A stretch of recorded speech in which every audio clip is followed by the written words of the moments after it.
Welcome to the next installment of Advanced Chemistry Lectures. This is the 9th and final lecture on the basics of inorganic and organometallic chemistry, and this is part 2 on the isolobal analogy, in which I am going to analyze applications to real transition metal complexes. So in part 1 of this lecture, which is lecture 1.1-8 on the basics, I talked about how we could derive transition metal fragments from an octahedral geometry and then associate or form relationships. These are isolobal relationships of those transition metal fragments now with organic fragments. And these organic fragments can be carbines, a CH unit, carbenes, a CH2 unit, or the methyl radical CH3 dot. And so I derived how the frontier orbitals then can be reminiscent of or isolobal with that of those organic units. And so today I'm going to actually now use the isolobal analogy to find applications or justify the formations of really unusual transition metal complexes. And so one of the first things that the isolobal analogy was used to predict was the formation of metallobenzenes. And so metallobenzenes are just a benzene, your normal benzene, in which one of the CH units has been replaced with a transition metal atom or transition metal fragment. And so the first question to ask yourself, well, what is this M then replacing? Well, this M is really replacing a CH unit. And so what we need to find is now transition metal fragments that are going to be isolobal with a CH fragment. And back in 1979, 3 classes of metallobenzenes were predicted. They're shown here in chart 1. Class 1, Class 2, and Class 3. And so what I'm going to focus on first, though, is the Class 3 Class 3 metallobenzenes. And the reason for this is that there's a couple interesting questions to be asked. The first is, notice that an ML3 fragment is incorporated into this metallobenzene. Well, is that ML3 fragment T-shaped or pyramidal? And so back in the previous lecture, lecture 1-8, where I focused on the basics of the isolobal analogy, I derived the frontier orbitals of both a pyramidal and a T-shaped geometry. And one of the key takeaways from this was that the T-shaped geometry was actually derived from an ML5 fragment in which 2 of the ligands were removed along the z-axis. And what actually occurred when you removed 2 of these ligands along the z-axis, two major results were derived from this. The first was that the dz squared orbital now dropped in energy down to be energetically aligned with the T2G subset. The pz orbital went way up in energy and sort of out of play. And so what we arrive with, though, are the 2 frontier orbitals that are shown below. A pyramidal ML3, in which we have a low-lying T2G set, and 2 higher-lying pi-type orbitals and a higher-lying sigma-type orbital.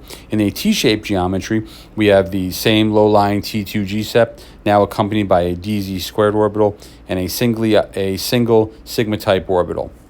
Well, if we're dealing with these class 3 metallobenzenes, what you'll notice is that these ML3 fragments are all ligated by L's. Those L's are neutral 2 electron donors, like something like phosphine.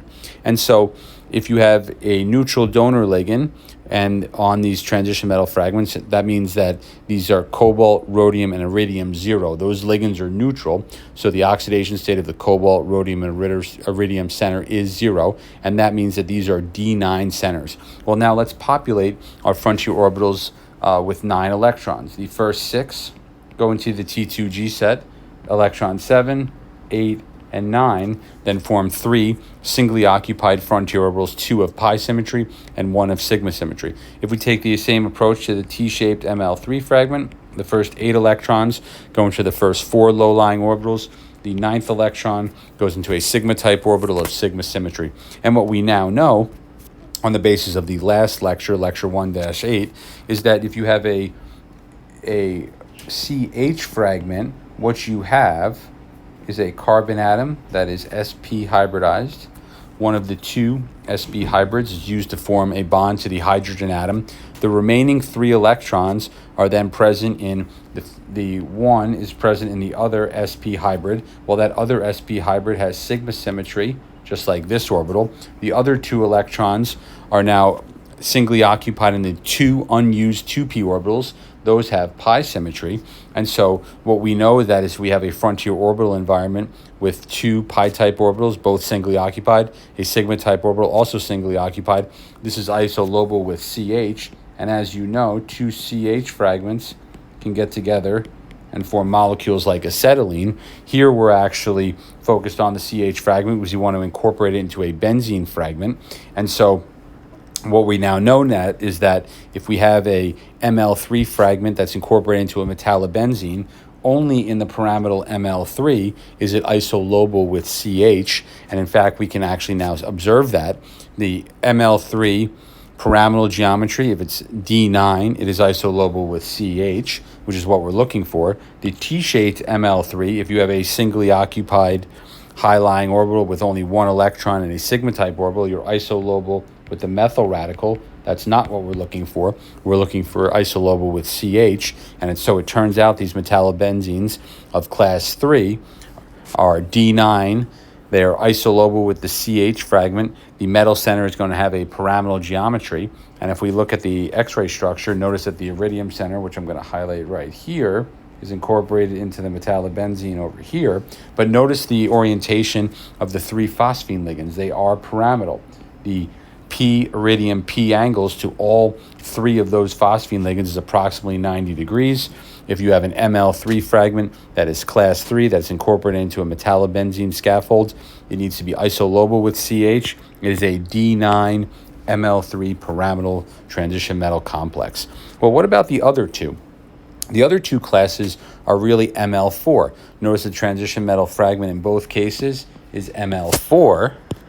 In class 1, all of the L's are neutral donors, and so these are manganese or rhenium zero centers that are both D7.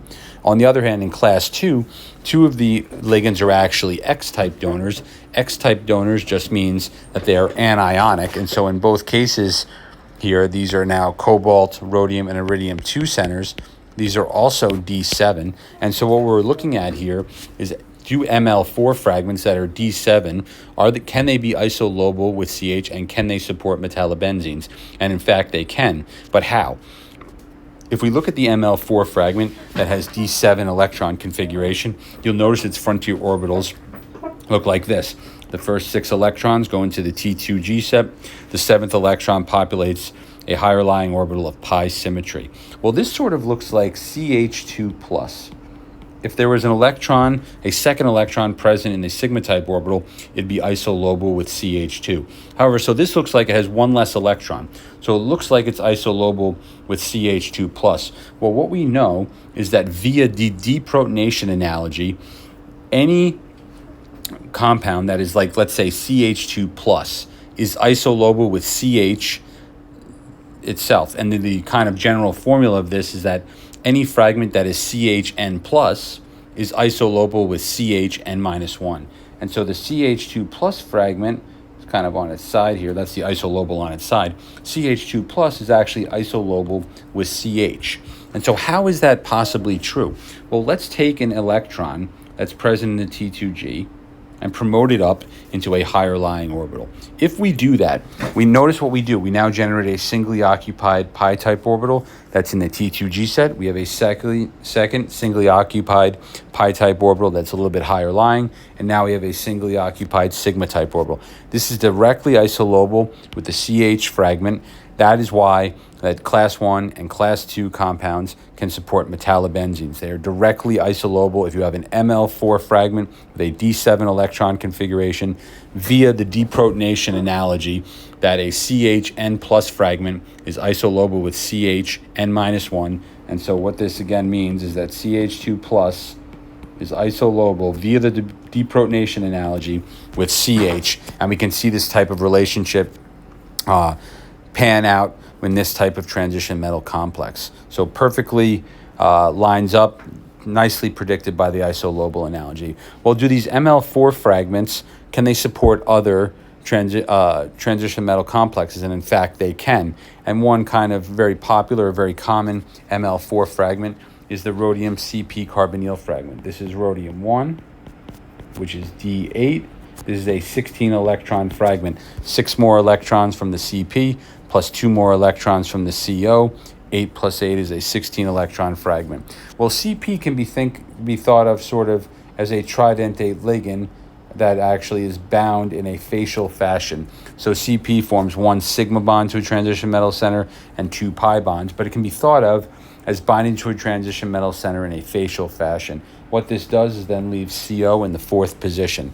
Well, if you generate this type of transition metal fragment, what it will do is it will slowly dimerize over time.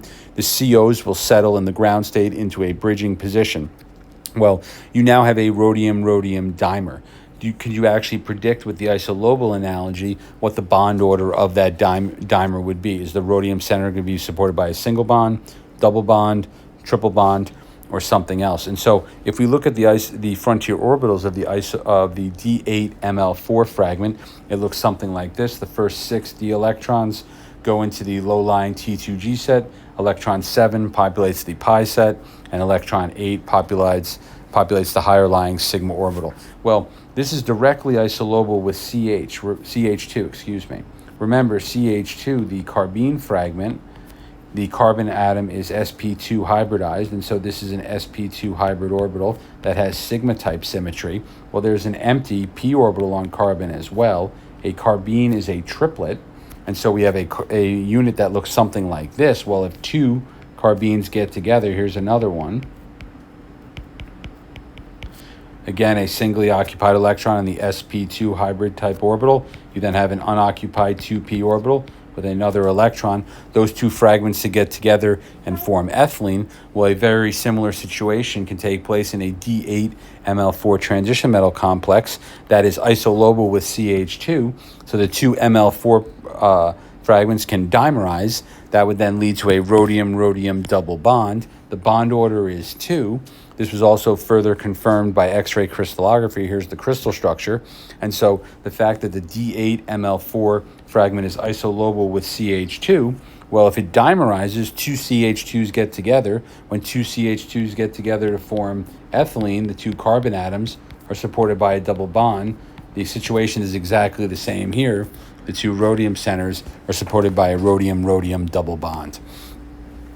And so this is really pretty cool. So what we've now already seen is that on the basis of the isolobal analogy, we can justify the formation of metallobenzenes in which the metal fragment is isolobal with CH. We can justify the formation of interesting dimers of the ML4 variety, and now the metal-metal center is going to be supported by a double bond isolobal with the CH2 fragment. Well, what about the methyl fragment? We saw in the last lecture that D7 ML5 transition metal complexes are isolobal with CH, and we use this to show that if it's isolobal with CH3, isolobal with CH3, if you have two methyl radicals, they can get together and form something like ethane. Well, if we have the transition metal analog of this, the pentacarbonyl manganese fragment is D7 ML5. If those two fragments dimerize just like the methyl radical, you'll get a manganese-manganese dimer supported by a manganese-manganese single bond. And if you mix the two fragments together, if a D7 ML5 manganese pentacarbonyl fragment will bind to the methyl radical, you should form a manganese methyl bond like seen in the bottom right. Well, can we apply this to other transition metal complexes as well? And so one ML5 type fragment that's very common is the FIP fragment. The FIP fragment is an iron 1 D7 13, 15, 17 electron fragment. The CP contributes 6 more electrons. Each carbonyl contributes 2. And so it's 7 plus 6 plus 4 is 17 electron fragment. Well, again, remember that the CP sort of binds in a facial geometry to the transition metal center. It occupies 3 facial sites, leaving 2 ligands, in this case 2 carbonyls, also bound to the iron center. The iron center is iron 1, it's D7. Its frontier orbitals look just like this, with a singly occupied high-lying sigma-type orbital directly analogous to the methyl radical. Well, if 2 methyl radicals get together, you form ethane.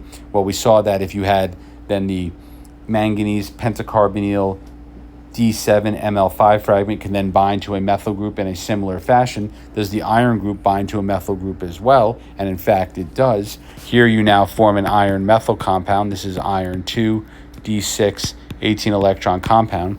This compound is perfectly stable. You can isolate it. And so now if this type of complexes, the FIP dimer, does it also behave very much like the manganese compound? Remember, the manganese compound could dimerize it with itself to form a manganese dimer featuring a manganese-manganese single bond. Well, does FIP do that? The FIP compound does dimerize. And the expectation would be that the two iron centers would be supported by a single bond, very similar to the case with the manganese compound. If you go to buy this compound, notice that Sigma Aldrich has drawn the compound with an iron-iron single bonds. And so the expectation would be that the iron centers would be supported by a single bond. Furthermore, the iron centers you would predict to be supported by a single bond, because that would get you to an 18 electron compound. And so if we go ahead and we're to calculate or electron count the manganese dimer, remember this is manganese 0, which is D7. You have 5 carbonyls on each manganese center. That contributes 10 more electrons. The manganese-manganese bond contributes 1 electron to each transition metal center. That gets you overall to an 18 electron compound. Very similar situation would take place with the FIP dimer. In this case, you have 2 different iron 1 centers. They're both D7. The CP contributes 6 more electrons. The terminal CO contributes 2 more electrons. Each bridging CO, here and here, contributes 1 electron to each iron center, so 2 electrons total. And the iron-iron bond is 1 electron to each transition metal center. 7 plus 6 is 13, plus 5 more. Gives you an 18 electron compound. However, there's been a sort of controversy for the last 50 years or so about the FIP dimer and whether or not it has an iron-iron bond. And this year, even just a few weeks ago, the ManCAD lab actually published this paper where they're going to reassess whether or not the iron-iron bond actually exists. And so here's the electron count again. But back in 1978, when the crystal structure of this compound was established and some more calculations were done, it was established that there was negligible orbital overlap between the 2 iron centers. No bond critical point existed. Even though the 2 iron centers are only separated by 2.53 angstroms, there was no indication that you would have an iron-iron bond. Earlier, Al Cotton, I believe, back in 1967, predicted that in fact the FIP dimer exists as 3 different species that are rapidly equilibrating in solution.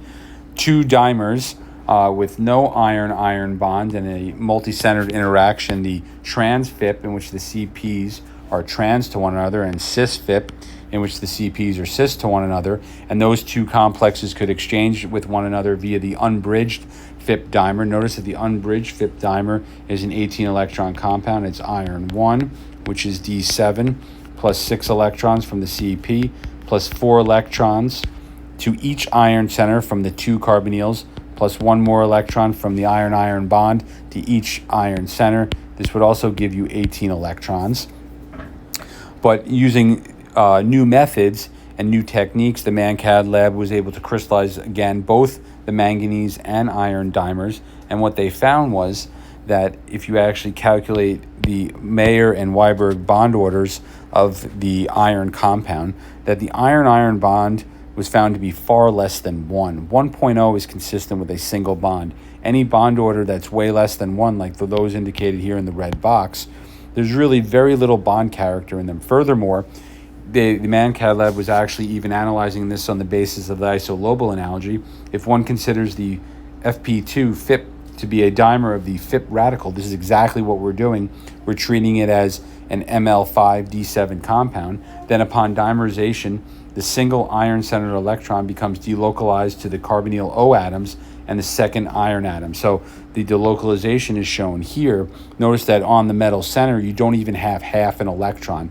Most of the electron density resides on the far more electron withdrawing O atoms, and the actual ManCAD lab concluded that there was no iron-iron bond. The carbonyl bridged FIP2 lacks iron-iron bond critical points and instead engages in multi-centered bonding indicated by ring critical points. The bonding can be used as dynamic in solution, switching between 4-center 2-electron bonding in carbonyl bridged isomers and 2-center 2-electron bonding in the unbridged isomer with an unsupported iron-iron interaction. And so the FIP dimer as we know it does not feature an iron-iron bond.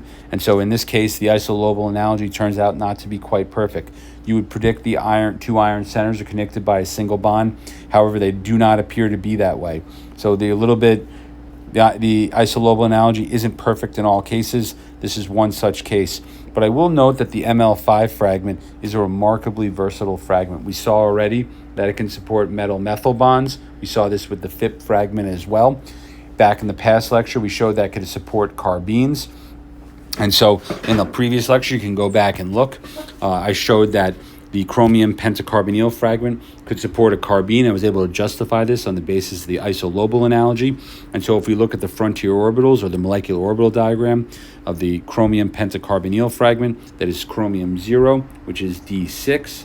And so the frontier orbital should be populated in this fashion. This is the T2G set. And then you have an empty sigma type orbital. This looks like CH3+. But remember the deprotonation analogy. Anything that is CHN plus is isolobal with CHN minus 1. And so anything that looks like CH3 plus is really isolobal with CH2. How do we access those types of frontier orbitals? Well, what we're going to do is we're going to promote an electron up to the sigma type orbital. Notice now we have one electron in a pi type orbital, one electron in a sigma type orbital. This type of frontier orbital environment is directly isolobal with CH2, and the chromium pentacarbonyl fragment does in fact support carbenes. And so what we can see here is that the ML5 fragment can support methyl complexes, it can support carbenes, but can it support carbynes? Well, carbynes, as you know, is a metal center that is triply bound to a carbon CR unit. The carbyne is a -3 6-electron donor, and so does the ML5 fragment support carbynes. It supports methyl groups, it supports carbenes. Does it support carbynes? Well, E.O. Fischer discovered by accident in 1973 that it does. He was trying to demethylate this position by treating it with a boron halogen. What he got, though, was a carbyne out the tailpipe. And so notice that this carbyne is now a chromium 4. Chromium 4 is D2, plus 6 electrons from the carbyne, plus 8 electrons from the 4 carbonyls, plus 2 electrons from the halogen. This gets you to an 18-electron compound. Well, can we justify the formation of this carbyne with the isolobal analogy? And so if you go back to the molecular orbital diagram, we now have a chromium tetracarbonyl X fragment. This is really a glorified ML5 fragment. The ML4X just indicates that one of the ligands is anionic. What this really means is that you have a chromium 1 center that is D5, and so the frontier orbitals look like this. The T2G set is not even fully populated. But how can we justify the carbyne formation?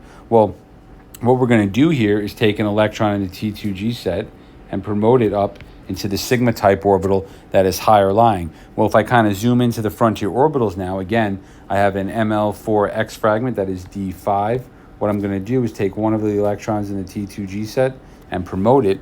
If I do that, I now have a promoted ML4X or ML5 type fragment. I have 2 singly occupied electrons in pi type orbitals. I have a singly occupied electron in a sigma type orbital. If you have an environment in which you have a sigma type orbital with 1 electron, 2 degenerate pi type orbitals, each with 1 electron, you are isolobal with CH. This is exactly what's going on. The D5 ML4X or D5 ML5, more generic ML5 fragment, is isolobal with CH, perfectly justifies the formation of carbynes to ML5 fragments. Really powerful stuff. I really like this quote. I pointed to it last time, and it's really, really important, and I hope you see the value of it, that no significant line can be drawn between organic and inorganic chemistry. Any distinctions must for the present be merely considered as matters of practical convenience calculated to further the progress of students. And so this isolobal analogy, what it's really doing is it's forming bridges between inorganic and organic chemistry. We should always be focused on the bridges between the subdisciplines, inorganic to organic to biochemistry to physical chemistry to materials chemistry and so on. Seeing the bridges is how you find new research avenues, and I think the isolobal analogy is really powerful and really able to show how you can generate some really unique structures. And so I hope you learned something through these 9 lectures. I'm going to make more lectures. I haven't sure what I'm going to focus on first, but more to come. Subscribe, learn something. I hope you learned something, and I'll be back.